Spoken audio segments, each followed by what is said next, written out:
Today I've got a trick that helps save my bacon when I messed up my Camtasia assets, so let's get cracking. So real quickly, long story short, upgraded my hard drive. You'll notice I reset my PC. I used Clonezilla to make a copy of the original hard drive. So I had that, but it wouldn't boot anymore. When I launched Camtasia, I had forgot to export all my assets, which of course was terrible. But I've got a solution. Let me show you what it is. All right, so let's get to this real quick. Camtasia is fantastic for recording your screen. It's what I use for all of my projects. This is called the library. Your default library looks just like this. It was when I first launched Tinkercad that I said, oh crud, I forgot all of these awesome libraries that I had created. All of my Tinkercad projects, there are shortcuts. I can bring these out, and bingo, I have got the little pieces that make my videos higher quality. So losing these would have been terrifying. So the right way to have done this is to click up here and choose Manage Libraries, and then you export the libraries. Pick a location you want to put them, give them a name. I'm going to call this Tink. You could give it a date. I do that quite often, 02/19/25. I'm going to put an A because I did this a moment ago. Once you hit that, you need to wait for it to export. It doesn't take too long, but then you can move that file to any computer, and then you can re-import it using the same steps.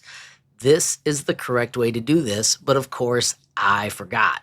Once you got them moved once again, you can left-click, go back to Manage Library, and then you import them into your either refreshed computer, or you could take them to another computer. This is a fantastic trick if you're working on videos in two locations.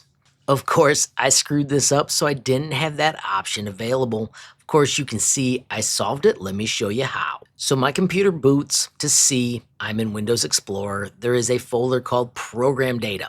If you cannot see program data, the trick is to hit View, Show, and make sure you enable Show Hidden Items.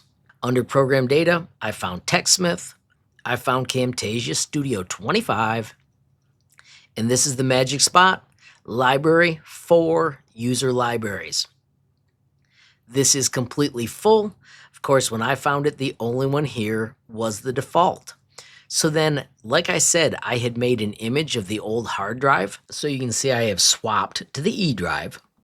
I found Program Data, TechSmith, Camtasia Studio 24, and Library 4.0 User Libraries.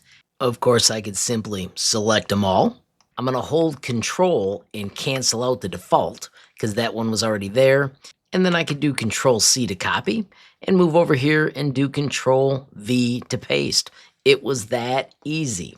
And everything was moved over here. It was actually faster because I did not have to do them individually, and I did not have to wait for them to zip or unzip. Just like that, my entire user library was back.